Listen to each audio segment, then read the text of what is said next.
quote of the day labda ni kuambia tu kaa chonjo.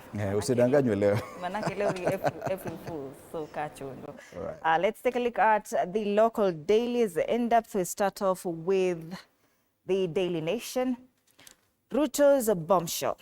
Now, scorecard president vows to prove naysayers wrong by showing how his government has fulfilled its promises.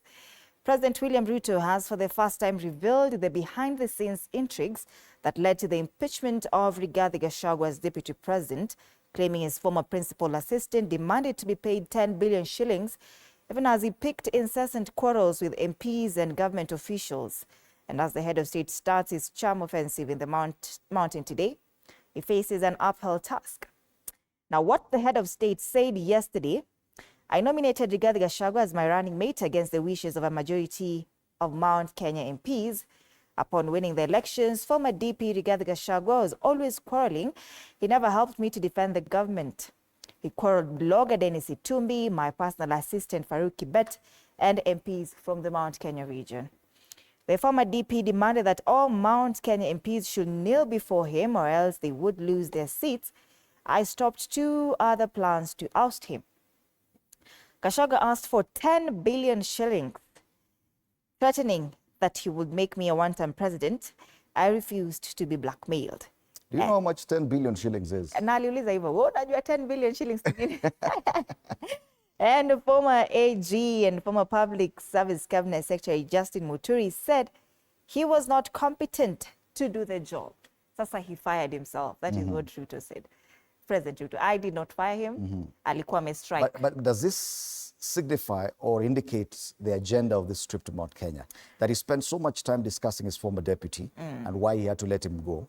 Because that is the genesis of all this problem. That's why he has not been able to go to the mountain in over 6 months, because he impeached Rigathi Gachagua. So is he going back there to explain, this is why I did it? Well, lazima usafishe rada. Aliitisha 10 billion. Wale watu wa mlima wanawaambia 10 billion. Aliitisha 10 bob. Iyo ni nini? All right, that's the main story here in the Daily Nation. Other stories: Clerics caution against pay rise for MPs and Muslim faithful during Eid prayers to mark the end of the holy month of Ramadan yesterday at Masjid Nur Mosque. Said that the Salaries and Remuneration Commission and Parliamentary Service Commission should not increase the salaries of members of parliament at a time when a majority of Kenyans are struggling with a high cost of living, or else they will go on a strike. That is according to a council of imams and preachers yesterday during Eid celebrations. All right, let's take a look at the other paper, and that's the Standard. Something totally different. They talk about human traffickers, and this one has steered clear of the Mount Kenya politics. So they say time is running out. Rogue recruitment agencies continue to operate with impunity, preying on unsuspecting victims and selling fake dreams that quickly turn into nightmares of forced labor, violence, and captivity. This paper exposes unscrupulous agencies fueling the human trafficking machine that ruins lives, inflicting untold suffering on families as government turns a blind eye. So the story is covered on 3 pages, pages 4, 5, and 6. It is the main story today on this paper. It has 3 images there on the front page of some of the suspected recruitment agencies. Grace Eshiwani, Jane Thiongo, and John Njuguna. All these are recruitment agents. And someone is quoted here, one of the victims who confided to this paper, he or she said, Grace Eshiwani, who has been pictured there, is a sweet talker. When you speak to her, she claims to be in Bangkok, but when you arrive, she tells you to find her at the job centers. We know DCI officers are aware of her operations, but she remains untouchable. Yes. So you can read more on this so that you're not warned, you're warned. To be forewarned, it will be forearmed. Usidanganyike.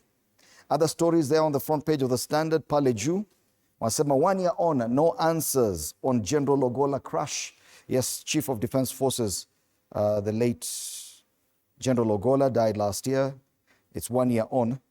And someone had promised to make public the results of an inquiry into his death. And Kenyans forgot about it. Today is April 1st. He actually died on April 18. So 1 year on. Should we receive another promise today on April 1st? Now that the Standard has said this. Trump calls out Putin and Zelensky. That's on the world international pages. But then when it comes to sports, look who's back. And that's on page 40. Yes, look who's back for lovers of Arsenal.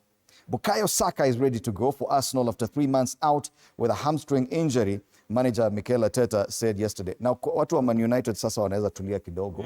Sababu sasa hata hatuwezi fanya show sababu watu wa Man United wamesikia Saka amerudi. Mnamwogopa to that extent. Saka, the great Bukayo Saka is back. Watu wanatetemeka kweli kweli. That's the Standard today. All right. We take a look at Business Daily. We have a physical copy here. Lease of KPA assets back amid Dubai port interest. And the Treasury has revived plans to lease Kenya's port assets to private investors, marking a change of tune by the Kenya Kwanza administration that previously objected to a similar proposal to offer the facilities to Dubai-based DP World. And the Exchequer has backed a proposal by KPA to lease some of its assets, including the Lamu Port Container Terminal, 4 berths at the Mombasa Port, and 4 berths at the Mombasa Port Container Terminal 1. Other stories here: non-salaried workers to get affordable mortgages. This is positive news. And they say non-salaried workers are set to access subsidized mortgages of up to 6 million shillings under a state-backed scheme that covers nearly half of the credit in the event of default. That is according to the Kenya Mortgage Guarantee Trust.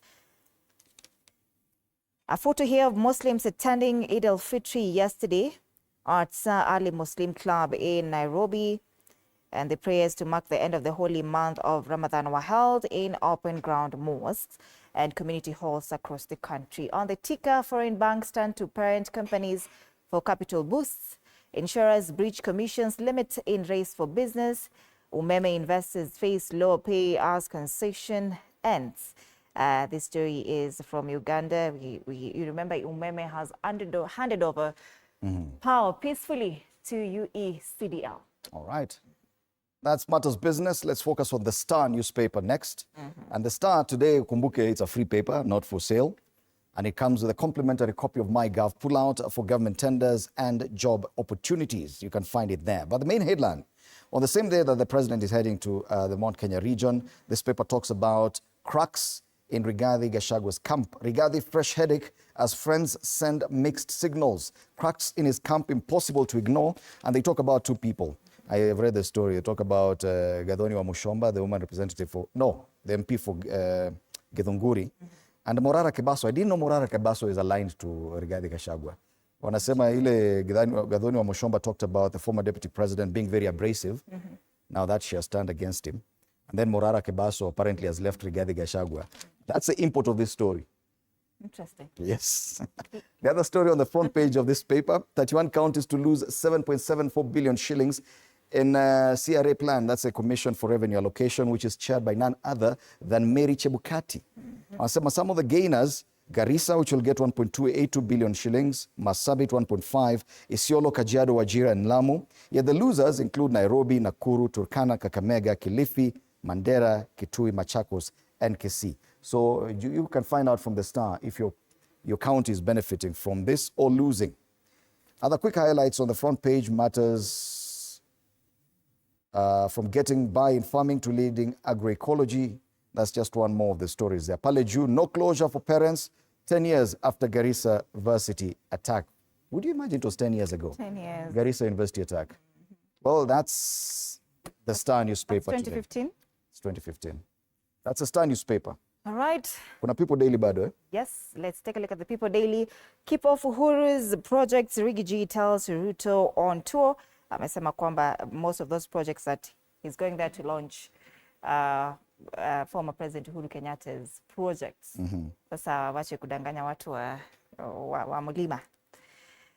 Other stories here: joy as Muslims gather to mark Eid al-Fitr, of course, to mark the end of the holy month of Ramadan yesterday, across various places, open grounds, mosques, and community halls across the country. Now, how state looted from itself in energy-saving jikos deal. Corruption. This story is on page 5 of the People Daily. Maybe we can just take a quick look at it, what they say here. And auditor exposes looting over inflated cooking stove prices. They say a new report has exposed how the government looted from itself by inflating the prices of energy-saving jikos from 5,000 shillings to 19,000 shillings, a whopping 280% increment. Now, the report by the Auditor General Nancy Githungu has fingered the State Department for the Arid and Semi-Arid Lands and Regional Development for overpricing the jikos, which were supposed to sell at between 3,500 shillings to 5,000 shillings per jiko, inclusive of taxes, for free distribution to Kenyans. Hii ni ile jiko moja ile. Nakumbusha zile wheelbarrows anti-carcinogenic. All right, that's the People Daily. That's the People Daily. So let's take a look at the caricatures now, cartoons, before we